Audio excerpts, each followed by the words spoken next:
I just love you guys, and I appreciate you being here for us, and I appreciate you doing the things that you're doing, and I appreciate you building this. Please like this episode, as well as every other episode you do enjoy going on right now that I'm very excited about. And I see Doge, and I see the realignment of the educational system coming together for a real unique opportunity that we haven't had in a long time. And that's exciting more and more each day. It all comes back to coming back to yourself, taking your you have three brains, right? You have the brain of the head, you have the brain of the heart, and you have the brain of the gut, gut instinct, right? I would love to really be able to get into some comfortable situations where we can start feeding back into the community that we haven't had in a long time. If we take the right approach, we have the ability to really dramatically affect not only the children growth, we could start turning revenues and rolling them into, for instance, here in the small town, seeing what kind of effects we have. We have coming up very shortly, as much as we should. And I think this is probably the strongest because it has emotion as well. And then those two signal to the brain to send out the chemicals that do the work that needs to be done according to whatever I have already talked a little bit about it with Emma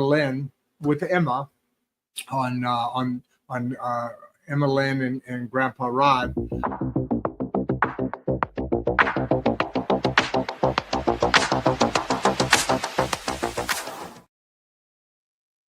Hey everybody, how you doing? You know what?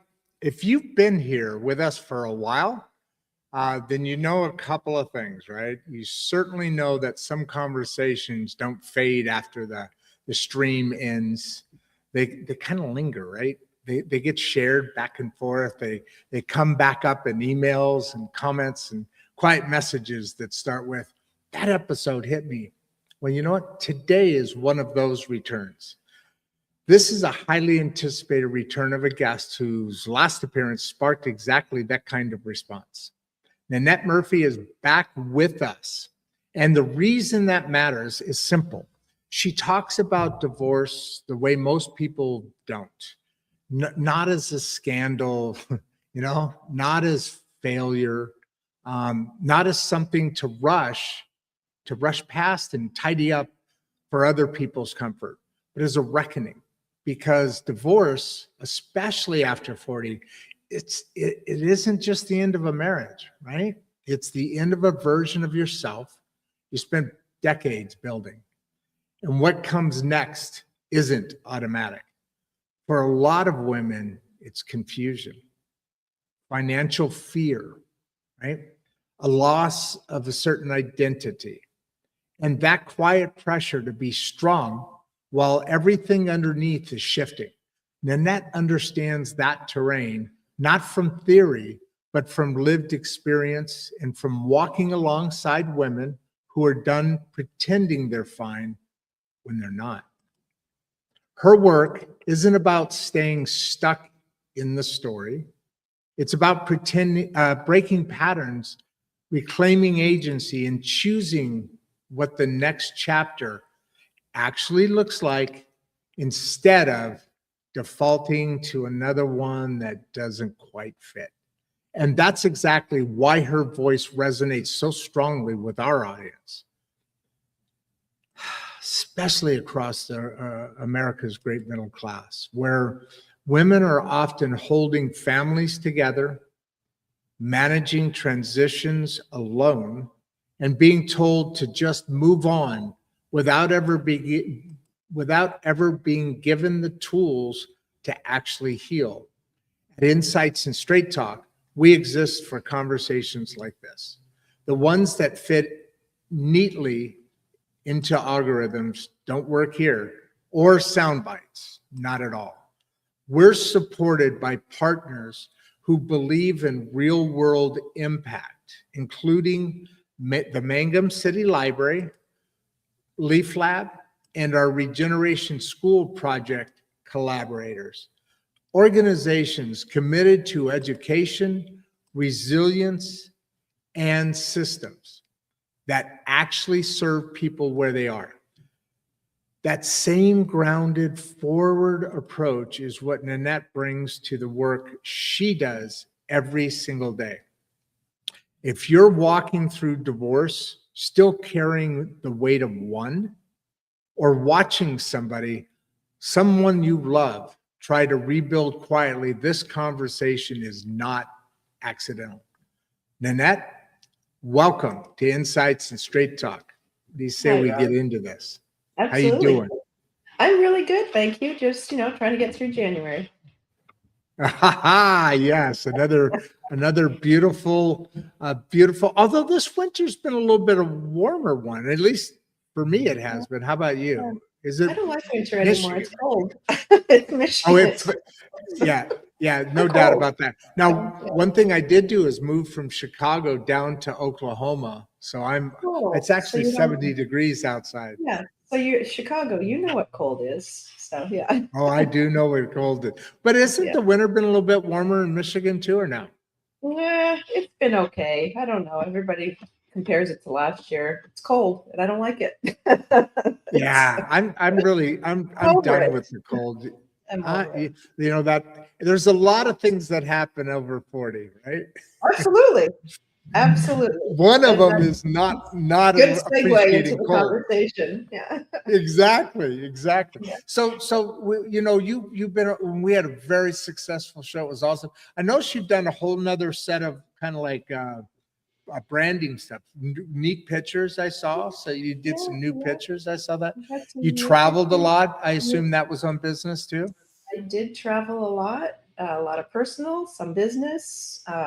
I like to travel, so give me an excuse and I'll go. That is it. You know what? I got to think of one, and I'll figure something out coming up in the future. Okay. So catch us all up. So what was the story? A little bit of you're. Hey, by the way, everybody, we have oh, good. We got a good jump. A couple hundred people on already. Um, Nanette has a shortened day today. In about, I mean, we've literally got about 25 minutes. Yeah, So I why do. don't you give a short quickie, and then Yeah. maybe we can get some people on while we're going. But let's talk about you. Okay, let's talk about me. So I turned 60, I guess last year. And, it's funny because everyone is always so, oh my God, I'm going to be 60. And I was like, yeah, I'm going to be 60. I went skydiving. I Oh yeah. I made the best of it. Um, I'm just revving up. I'm not slowing down. And I think the reason for that, Rod, is because I have a real mission and a real purpose here. Raised 3 children, supported my ex-husband, building businesses, building homes, doing everything the right way until it all exploded in 2010. And I'm going to tell your audience that I was devastated. It left me numb. It left me paralyzed. It left me empty. And the process of finding my new footing was very interesting. But in 2020 is when I started on this journey of, being a coach, writing a book. And now I'm just finding that when I was trying to find my purpose, this was definitely not where I thought I was going. But I started my certifications and I have a direction. And I have just in the last almost, 6 years now, it's crazy. I've just walked through doors that are there for me. And sometimes it's the right door. And sometimes I go, oh, no, maybe let's try this. My point is that I've stepped out of my comfort zone. I don't live in a box anymore. I started my own podcast, last year. Who would have ever thought that? Not me. Yeah. I'm doing things that were never, ever on my radar. So what I want to tell your audience is, if you're fearing the future right now, I get it. I was terrified. And I want to tell you that once you break through that box that you're in, there is an amazing world out there for you to experience. And yeah, and I want to tell people that I feared the future. It terrified me. And now it excites me. You know, I turned 60 and I'm like, what's next? Where are we going from here? Let's just keep moving So, forward. so how long did that take you, and what were some of the steps? And we're going to jump into the questions a little earlier today just because of time. And I want as many for you to answer versus me picking it up with the baton there. Although I should be able to help you out on the tail end there. Yeah. So how long before we get into Ryan here, how long did it take you, and what were some of the steps, and what do you recommend? And obviously you have a practice where you're helping people and coaching people. And let's talk about that. And of course, before you go, again, leave your contact information in the private chat, right? Yeah. So let's do all the business stuff. Sure. So that emotional healing, I'm going to say right now, I wished I would have had emotional support. I wished I would have had the knowledge that I have now, because I did it all wrong. You know, immediately jumped into hiring an attorney, immediately relied completely on her for everything. I had a financial advisor, but they weren't helping me financially through the divorce. But the most important part is for people to understand is this is legally, yeah, of course you need an attorney. This is 90% emotional, this entire journey. And if you start with a coach, a certified divorce coach, not just a life coach, I've had these conversations before. Not only that, no one aspires to be a divorce coach. People may aspire to be a life coach, but not a divorce coach. True.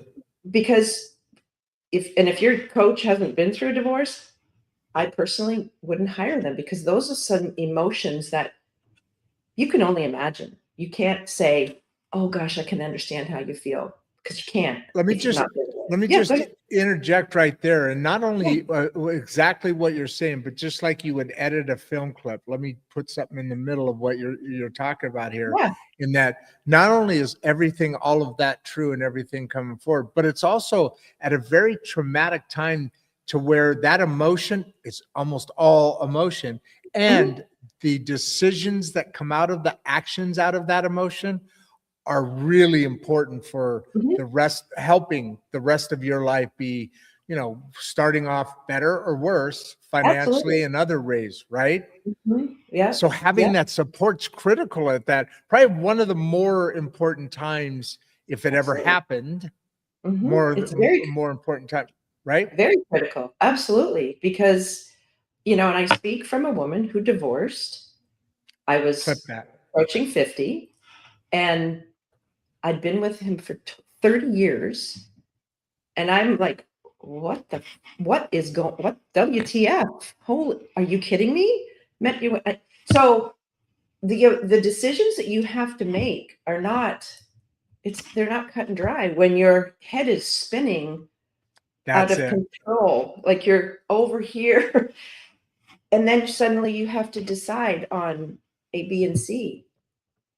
And when I can coach a woman, and this happens all the time, I will say, well, what if we looked at it from this angle? Or what if we looked at it from that angle?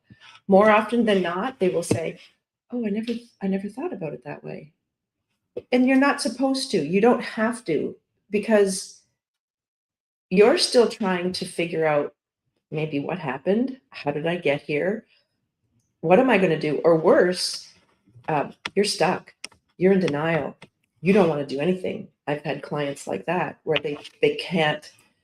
Their wheels keep spinning and they can't seem to think Physically clearly. get out of bed, No, get out of their oh, head, get out of absolutely. anything, right? Sleeping on the couch, they can't even sleep in their bed. And it breaks my heart. It breaks my heart. But been there, done that. You can't get out of bed. Well, that's the key, right there. That's the key is I think we're kind of just building this point to a moment here, in that if you're doing that on your own, it's the most important and intelligent and responsible and experienced people in the world, if they're in a world of broken emotions, which this is probably the most impactful thing in your life, your mate will give you the most desire or most pleasure and the most pain in your entire life. That's the facts. And so if you've got that going on now, you have somebody who's been there and kind of knows the other end of it, because that tunnel is scary as hell. But if you know the other end, it's not so bad. Well, it's bad, but it's not so bad, right? But it's not so bad if you're walking alongside someone. Because I know. And often my clients will jump on a call and they're, oh, I was anxious to talk to you. I need to, run something by you. Or I don't charge $500 an hour. Attorneys 4, 5, 6, the rates are their own. Imagine what you can save if you're working with you and more focused on the attorney side of things that are $500 an hour. Exactly. Now you're spending twice as much time probably, right? Yes. Sorry. Yes. But it's just, it's educating the public that a coach or other professionals that you may need on your team are not going to add to your cost of divorce. In the long run, it will ultimately save you that money. And unfortunately, you don't know, oh, well, how much could it save me? I don't even want to know how much money I wasted on using my attorney for my emotional support. But again, the old word, the old, comment, you don't know what you don't know. And there are so many ways that people can divorce now. But if you're not aware, what are you going to do? You're just going to hire a good attorney. Everybody wants the pit bull. You don't want conflict. You want to try to go as amicably as you can. And interestingly enough, I belong to a network. It's called Divorce Amicably, or Amicable Divorce Network. And it's interesting because people think the people divorcing have to be amicable. No, there's always going to be some tension. And we're going to try to, with your team, you can try to control those emotions. But the professionals are the ones who are amicable. The professionals are the ones who aren't looking to gouge you, aren't looking to drag out a meeting for an extra hour. The professionals are trying to help you curb the spending as well. But again, on that team, you've got coaches, attorneys, CDFAs, which is a certified divorce financial advisor. You've got divorce mortgage lenders. I have learned so much in the last year about mortgages and when you should apply for a mortgage. It's not when your divorce is final. And again, these are things that I am able to tell my clients, like, this is why you need this person. This is why and they're not charging you $700 an hour. So my point is that you have to have someone helping you move through the emotions, because you can't ignore them. Don't suppress them. That's a mess. But when you can jump on a call, and with my clients, in between sessions, I'll tell them, if you need some support, send me a text, send me an email. I don't get on my calculator and decide how much I have to charge them for that 15 minutes on an email. No, it's part of that coaching package. It's part of the support. That's beautiful. Let me ask you this. Ryan's got a great question here that fits in really well with what you're chatting about now. For women over 40, what's the first step towards emotional healing after that divorce? So right now you're talking about as the divorce is happening, but that's going to continue on. That's a high point, but there's going to be more high points. So how do you help Ryan here? Well, I think the beautiful part for me with my clients is the healing can begin as you're going through the process. And that healing starts when you start taking care of yourself better, when you start maybe start taking classes that you've always wanted to take or used to take, and you kind of got away from it. You lost some interests along the way. Pick them back up again. Yeah. Join a Good walking idea. group. Join an art club. Whatever it looks like for the person. Don't wait until the divorce is over to start healing. You can start that right away. Read books, start eating better, try to get more sleep. I've got multiple tools. Exercise. Yeah. Yeah. I always say that if you already exercise, step it up a notch. And if you Yeah. don't, get your butt off the couch because it's time. Yeah. Go for a walk. For a lot of reasons. Absolutely. Yeah. Not even just divorce, but it's time to take care of yourself exponentially, Yeah. because you're of no use to yourself or anyone else if you're stuck in turmoil and trauma Yeah. and grief. This, yeah, and grief is going to happen, but you've also got to, like you just said, not be stuck in it, right? Yeah. For Yeah. yourself, maybe there's children, maybe there's not, Mhm. but there's your friends, yourself, and your future, because it ain't going to happen without you, right? No, So no. you gotta be part of that. What Yes. about, I like Gerard's question here, which is a little bit off here, but Yeah. we're kind of circling a broad question here. How Mhm. can someone tell if they're stuck and I can imagine you can tell where you're stuck, but you're in it. So how can you tell? Sometimes it's hard to tell when you're within yourself, right? Right. So Oh, absolutely. how do you talk to Gerard there? Yeah. So I guess the first thing I want to do to address this question is, um, Good you al- question. you also might need therapy if Mm, you're stuck in past and you can't get out of that, because therapists help you deal with your past, unpack all that yucky stuff. A coach, I look at you today and go, how are we going to move forward? So um, often people may need a interesting. therapist and a coach. I'm not a therapist. I can help you find new ways of trying to help yourself heal, because I always say healing's an active process. No fairy dust gets sprinkled down on you.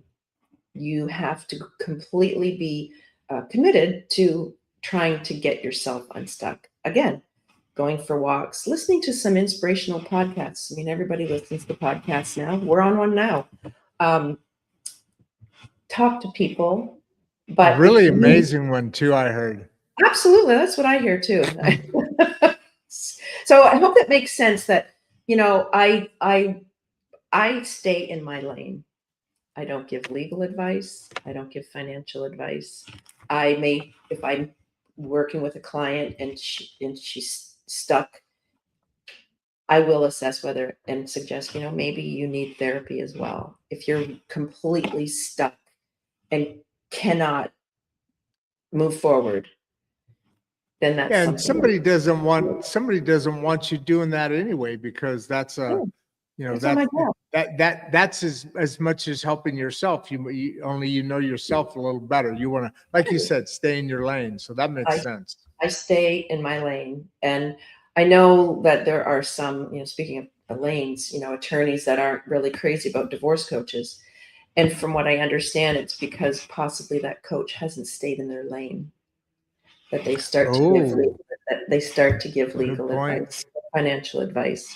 I don't know specifically, but or I had one attorney say, "Well, I didn't know divorce coaches existed until like 5 years ago." I'm like, "Well, now." Like, and this is what we can do for you. I always say I'm not asking attorneys to charge less for their service. That's not what Well, I'm asking. I want my clients to I get, spend less time with them. So therefore I, the bill is lower. well, and on top of that, I gotta imagine there's points in time at least that, at least for good solid attorneys, they're like, okay, good, because that part's going to be handled. Now you Yes. and I can talk about the without being vindictive, we can be Yes. smarter than that. Yes. and be out of the emotion and say, how are we going to get what needs to be done here for our best interest and our whatever else. Yes. So I'm sure there's a lot of it. Go ahead. I had one, I have a client, a past client, and she was local. So I was able to recommend her to a local attorney who believes in coaching. And one of the comments he said to me was, once he met with her, he said, I could tell that she and I had met a few times. He said, I could tell that her emotional state was in check. Like she'd already, I'd already tempered some emotions and kind of guided her. But the fact that the lawyer himself said, yeah, I noticed she had a different temperament as far as the emotions went. Because I believe that I took the fear away for her. I think, I'm sorry. I'm trying to arm wrestle you for that. And on top of that, the lawyer also, gets to provide a better case, for him or her, an easier case, because now they're focused on where they should be, right? Yeah. With that mindset. Yes, let's get the job done, what we're here to do. Because even attorneys say, I'm not your emotional support. Because that's an expensive emotional support system. Big time. Yeah. Thousands of dollars I spent too much. But again, don't know what you don't know. No. So Jennifer here, just to kind of keep chucking along here, what mindset shift is the biggest difference in moving from survival to thriving? Obvious difference. That if I can answer this correctly, we're going to go through that survival. You're going to definitely feel like, oh my God, I'm just surviving here.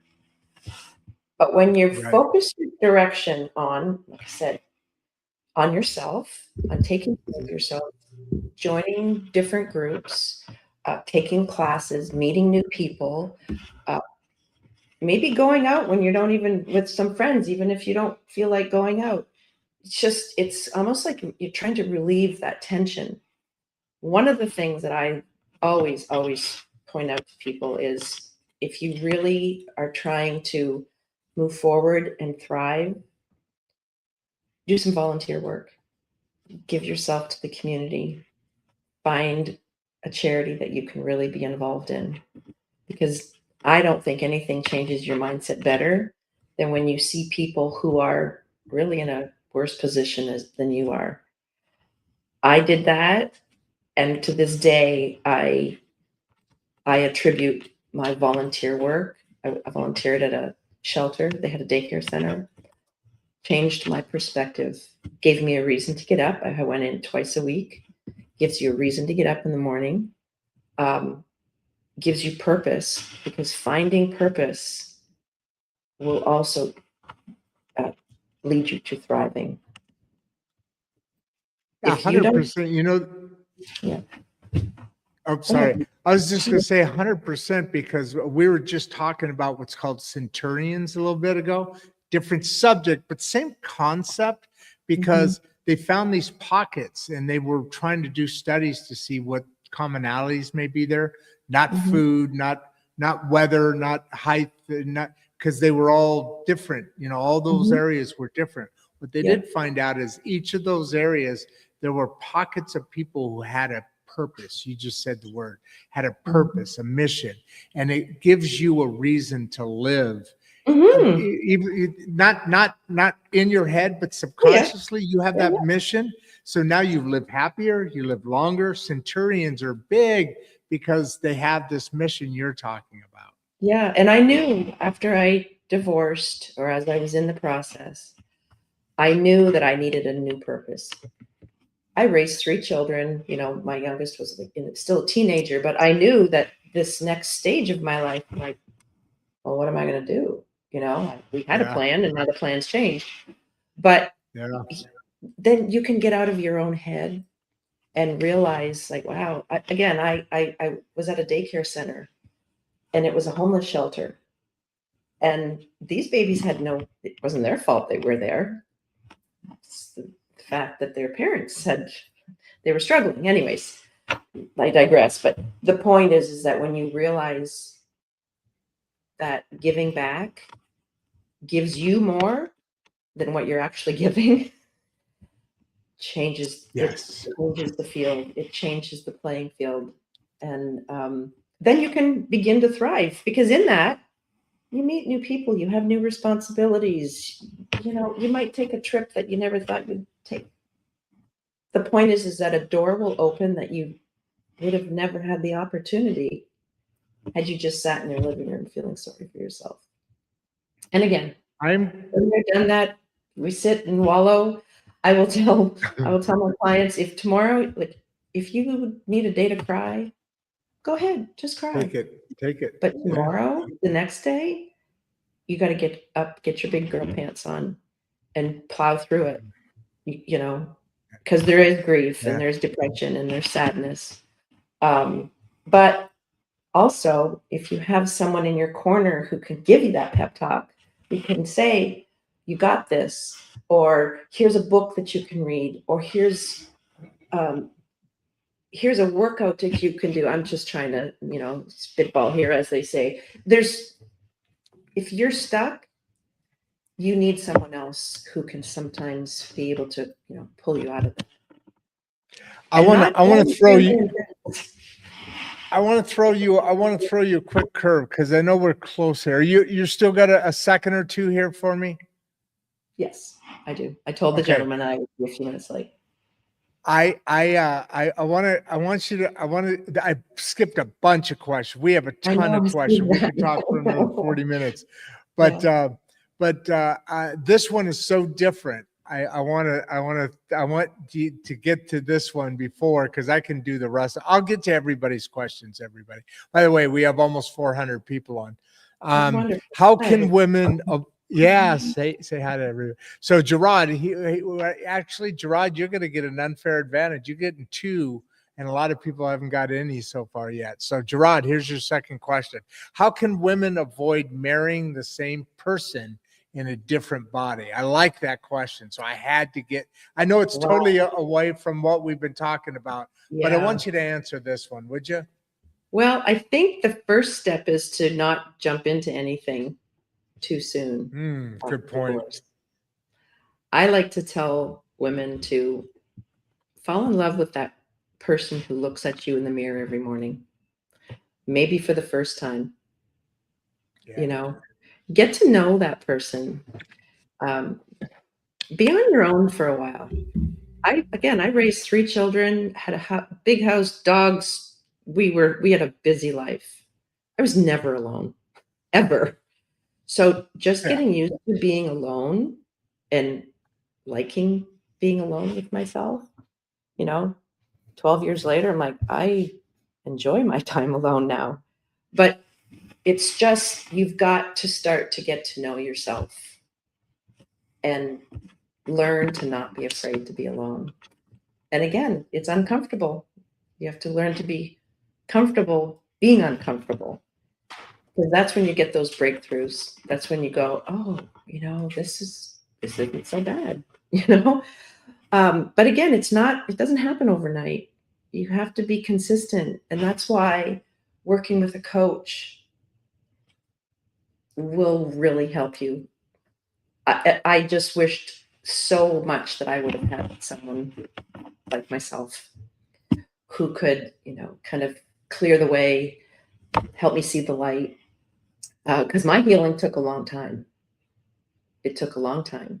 I have a program that it's called Rebuilding, and there's 19 rebuilding steps. And I remember saying to my facilitator that I went through all those 19 steps of healing, but I did it by myself. And it was like 1 step forward, 2 steps back all the time. So it's back to being actively healing. So to avoid marrying someone who's basically the same person, once you heal and get to know yourself better and listen to your gut, listen to those little voices. I ignored a lot of voices over the years. I don't anymore. It's a process. I hope that answers the question. It's a beautiful answer. I appreciate it. I don't know if you can stay on any longer. If you got to go, I've got a ton of questions, but that's up to you. I can answer a couple more questions. Sure. Yeah. Why Like I don't you said, answer Dennis here then? How do you rebuild comp? Because this kind of goes along the same, you see a theme here. oh, for sure. Thriving instead of just surviving, Right. confidence and, Yeah. there's an obvious thing here. Oh, by the way, please, while you're talking, type in your contact Oh, information you want. yeah. Here, I'm going to talk for a little bit so you Yeah. can Yeah. do that. And then while you're talking, I'll jump off and I'll copy and paste that over. So Okay. everybody, you've got, I'm like gonna I put said, it in the private. 400 in the private, and I'll paste it over. Yeah, I don't know why I can't go straight on, but yeah. Okay. So and folks, you see the theme here, and that confidence. I had that help. Producer Barbie in the beginning, before I went to a professional, also was a bridge that convinced me to reach out to somebody like Nanette here. So go ahead, Nanette. Go ahead and answer what Dennis has got to ask. And hopefully I don't feel like I'm repeating myself, but building your It's true confidence, though. I did it myself. And that was simply by doing things that I did not feel comfortable doing. One of the classes that I took was a speaking class, and it took me. We had to record a video of ourselves. Whatever, I don't even remember what I had to talk about. Oh my goodness, I must have done 30 takes before I submitted this like 15-second video. But the more you do something, the more you realize, oh, it's no big deal. You have to get out of your own way. You have to try, getting out of that imposter syndrome that we all have. But again, take a class, maybe learn to kayak, learn to swim, learn to do something that you're not comfortable doing. Because once you accomplish it, you go, oh, well, that really wasn't so bad. You just have to give yourself some space, make mistakes. That's what built my confidence, is completely going out on a limb, doing things that I wasn't used to doing. And then over time, I'm realizing, well, everybody lacks confidence. Everyone has imposter syndrome. I don't care how successful they are or who they are. But again, And not just after divorce, even no, before. I mean, we live with these things. Mental health is not. It's 70% of the population, and that's part of it, right? Absolutely. Absolutely. So again, I hope that answers the question, because it's again, just that, get out of your own way. Truly. Same theme here, right? I mean, Yeah. this is a very emotional Yeah. world that you live in. And Mhm. and I'll get into this more later, but the body has three brains, and you've talked about them all: the head, the brain of the head, Mhm. the brain of the Mhm. heart, which is probably the Yeah. most powerful one because of the Mhm. emotions, and then the brain of the gut instinct, right? Yeah. But here's a great question from Cody. What signs show? So a lot of people want to know this. I want to know this. When is it time? When do you know yourself that you're emotionally or maturely, or whatever the right word you want to use, ready to kind of get out and date again without Yeah. end up talking about your ex the whole time or some Well, crazy ass that's thing actually like a that? really good one, because I have a friend who's been divorced 5 years and she still talks about her ex. I'm like, you got to stop. Oh, ouch, You got to ouch. stop.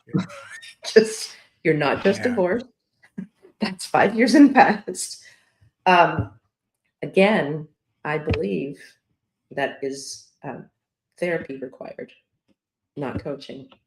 If you are still stuck in the past, um, you need help before you can move forward. You really do, and you need a professional who can help you unpack that luggage. And as far as when you're ready to date again, everyone is different. But I would say, give yourself a couple years, but you can also be fearful and a little uncomfortable, but you can still go on a coffee date. I think the first date I went on was a coffee date. I'm like, I don't need to go. I don't want to go on any kind of dates. And it's taking that step that feels comfortable for you, but also not waiting, 10 years to go on a date. But if you choose to, if you want to be alone, like nobody's saying you have to get married again, but we all need companionship. We all need someone that we can, call up, have a conversation with, go have dinner with. Yeah, even if so date intentionally, go out and have Yeah, fun, find that's a somebody. good word. Even if you're just like intentionally dating, just going out and having coffee with somebody or something like that. But at the end of the day, it's just a date, right? Yeah, It's just that a next friend. step. Start off as friends. Like people get all freaked out with the word date, but you're not committing yourself to that person forever. You don't have to sleep with them. You don't have go and have a coffee. There's no alcohol involved. You can keep your wits about you. It's baby steps. It's baby steps. But So Rodd, what's the mistake you see? Are you there? Are you at that moment? I am. I'm already 10 minutes late for my next All call. right. I'm You're so going to leave me sorry. hanging trying to No, answer what I could talk. early I gray could talk means. to Well, your what does guest early gray divorce mean? what's one mistake you see women make early in a gray divorce? Again, simply jumping to hiring an attorney. Everyone fast. thinks they got to get that attorney. No, I actually think that's your third hire. First is your coach. Your second is your financial advisor, because that's your money. You've got to get your money in order. You've got to understand that. That's oh my goodness, that's a whole other show, Rodd. The Great Divorce.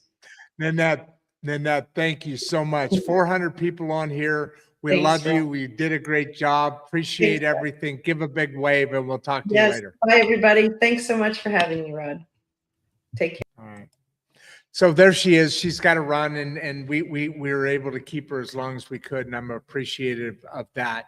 But I'm really seeing a theme here that's interesting and not surprising whatsoever, is that having support, and not just your bestie necessarily. I mean, your bestie's going to tell you you're doing everything right, and I shouldn't say that, depending on your relationship. But you do need to have some people that are professionals that come in and blend with it, because been there, done that. If your bestie's been there and done that, what is that bestie been there and done what? Been where and done what? So those are all things, and I'm not saying anything against that. I mean, that's awesome. That support is, producer. I immediately think of producer Barbie when I describe that whole picture. But at the same time, not every relationship or every person is the same. So just like every professional isn't always the same, but at least a professional's got training and moved to that next direction. Now you just need to make sure you have the right professional, and having the right professional really makes a lot of difference in how people live a quality or inequality of their life. So I'm really excited about all of that. And clip that. I'm really excited about the different programs that we're doing and the different lanes that we're in. And let me hit some of these questions, and she already talked, David, about a gray divorce. What do you see women make early mistakes early in a gray divorce? Run into your attorney right away and causing a great deal of grief, backstepping, meaning you're not going to get where you need to go in the direction or speed that you should, and clip it. Then going into where life really matters is coming at something that is life really matters when you come at something in a positive and informed and thoughtful way. That way, the most and that goes for everybody involved, because not only for yourself, but if that is happening, then everybody involved in whatever it is that is now has the ability to benefit greater and in a more efficient time than they would have normally if that wasn't the case. Clip it. All right. So we answered that one. How can women separate fear from intuition when deciding to stay or leave? It's a good question. It's a really good question. And the reason it's such a tough question is I go through this myself. You know, intuition or fear. What is this emotion coming out in me that is bringing up these feelings of whether I'm not sure, whether it is one or the other. I may not be sure at this point, but you've got to have some stepping back, looking at it from an outside view, and then being able to learn. Again, going back to professionals, now being able to learn and be able to even gain experience to really, because our intuition is there for a reason. It's real and it's honest, but not enough people listen to it. And have these exact kind of questions, which is unfortunate because it's the way the human species is built. And we need to, again, continue to build back within ourselves so that we get back to the point where we actually take advantage of so many more skill sets that we have built within us, but just have learned to not accept as society has changed and evolved in the way that it has. Clip it.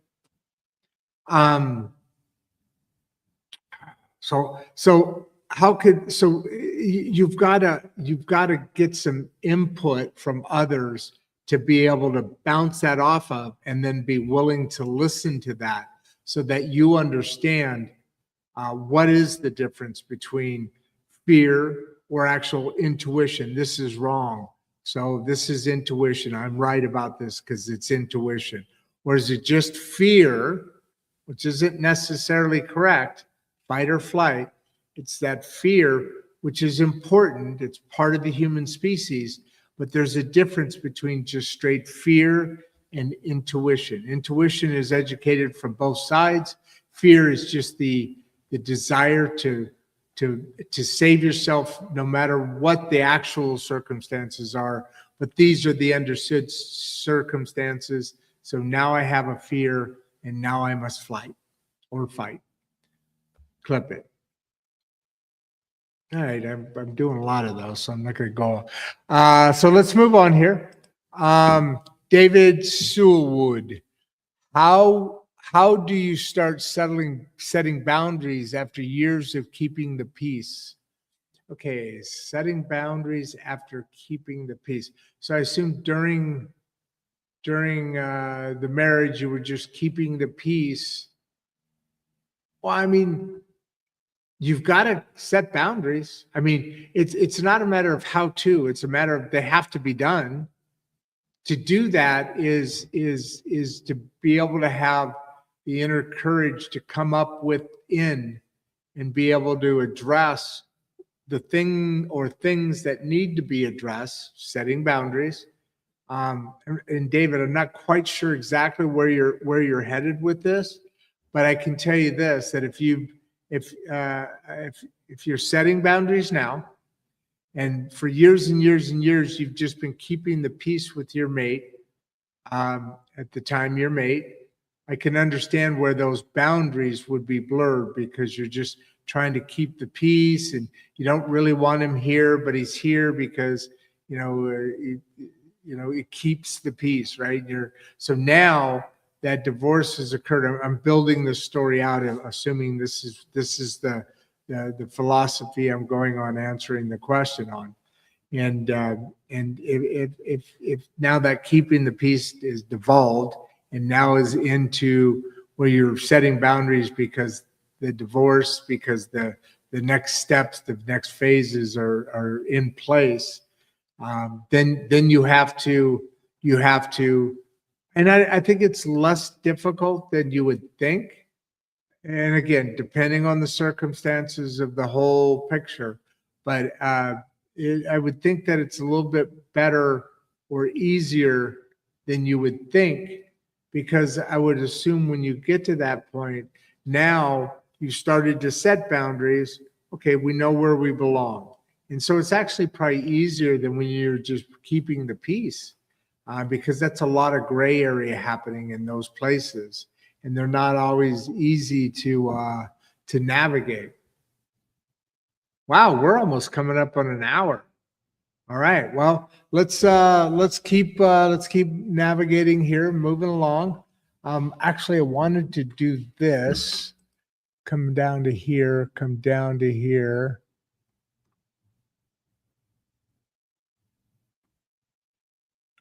I'm gonna go here.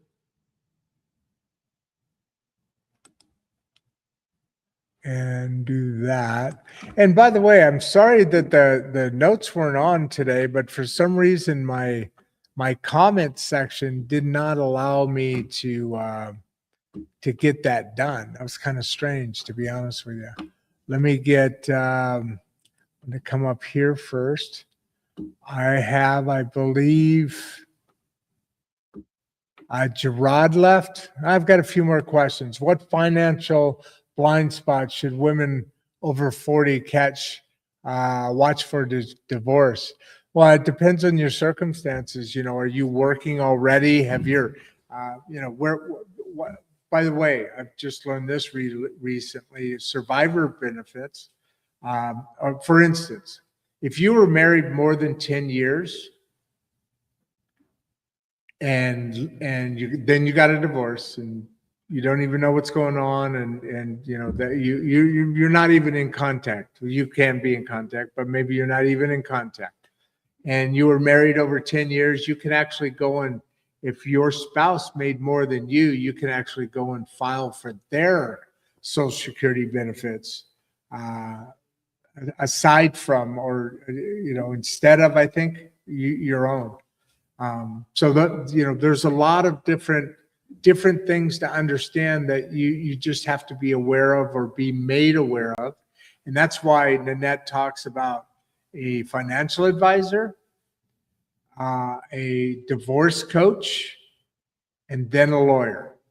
And those other scenarios, the financial advisor will probably stick around longer, but the divorce coach will get you into, I think, the divorce attorney in a better scenario, in a better situation, and thusly in the long run, more financial, less financial blind spots for you, and more financial thoughtful thinking for everybody involved.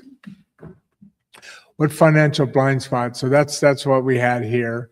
How do you start settling boundaries, and then the financial blind spots here that we're just talking about? Thank you very much.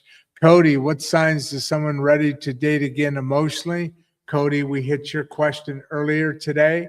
How can women avoid marrying the same person in a different body? These are all things of taking your time, and we talked about. Was that? Yeah, that was the one we specifically hit to. So take your time. Make sure that you're talking to an expert. You're taking your time. You're not rushing into something, and for everybody involved, it just makes more sense. Let's go to Dennis. What advice would you give somebody newly divorced and feeling lost? A similar question earlier up that I think is a good question now to readdress. Get involved with your local community. Find some clubs. The old habits that are hobbies that you had before, maybe hit some of those hobbies up again and restart them. Maybe something you didn't like or you never completed or finished or got overly burdened with or frustrated with before.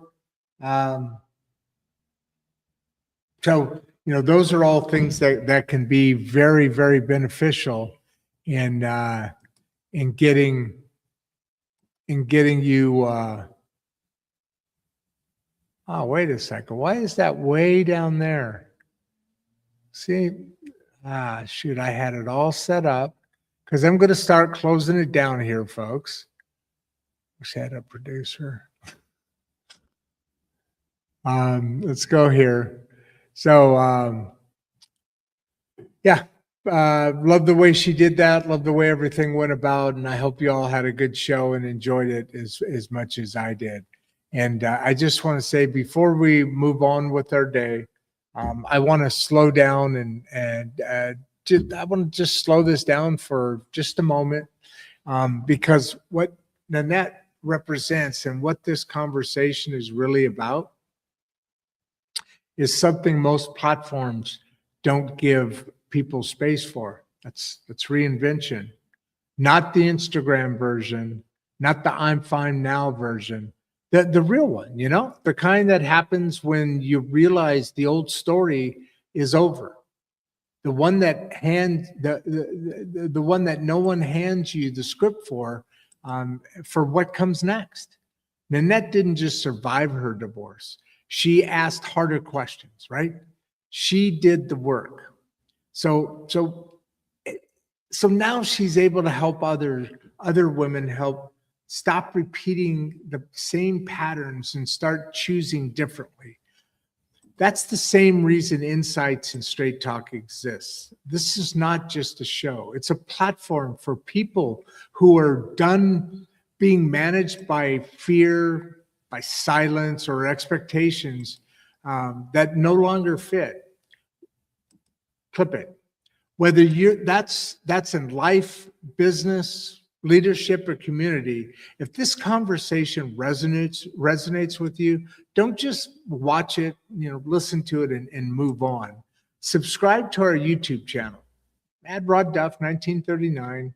That's where these conversations continue through clips, follow-ups, and real-time community engagement.